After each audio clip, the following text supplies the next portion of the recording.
உத்தரப்பிரதேச மாநிலம் ஷாஜகான்பூர் அருகே மண்ணுக்குள் புதைக்கப்பட்ட பச்சிளம் குழந்தையின் அழுகுரல் சத்தம் கேட்டு அவ்வழியாக சென்ற ஒருவர் குழந்தையை மீட்டுள்ளார். சுமார் 15 நாட்கள் ஆன பச்சிளம் குழந்தையை மீடு மருத்துவமனையில் சேர்த்தபோது குழந்தை நலமாக இருப்பதாக மருத்துவர்கள் தெரிவித்தனர். இது குறித்து வழக்கு பதிவு செய்த போலீசார் குழந்தையை மண்ணுக்குள் புதைத்து சென்றவர்கள் குறித்து விசாரணை நடத்தி வருகின்றனர்.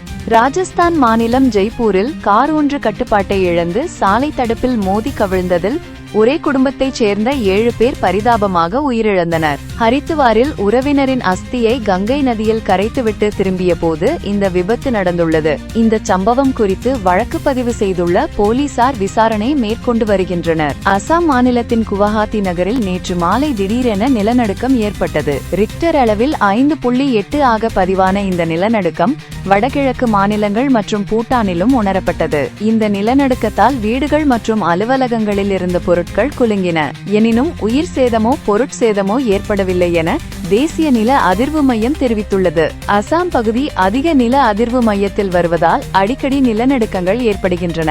கத்தாரில் உள்ள ஹமாஸ் அமைப்பினரை குறிவைத்து இஸ்ரேல் நடத்திய தாக்குதலை கண்டித்து அரபு மற்றும் இஸ்லாமிய நாடுகளின் தலைவர்கள் இன்று தோஹாவில் கூடுகின்றனர். இந்த அவசர உச்சி மாநாட்டில் இஸ்ரேலின் இந்த செயலை கண்டித்து தீர்மானம் நிறைவேற்றப்படும் என்றும் இதுபோன்று எதிர்காலத்தில் நடக்காதவாறு தடுக்க எடுக்கப்பட வேண்டிய நடவடிக்கைகள் குறித்தும் விவாதிக்கப்படும் என்றும் எதிர்பார்க்கப்படுகிறது. சீன விஞ்ஞானிகள் போன் 02 என்ற பெயரில் புதிய மருத்துவ பசை ஒன்றை கண்டுபிடித்துள்ளனர். இந்த பசை எலும்பு முறிவுகளை 3 நிமிடங்களில் சரி செய்யும் என தெரிவிக்கப்பட்டுள்ளது.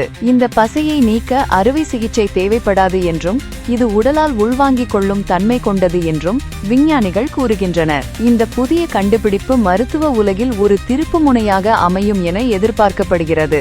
நன்றி. வீரஜ் பிரைம் டிவி உடன் இணைந்திருங்கள்.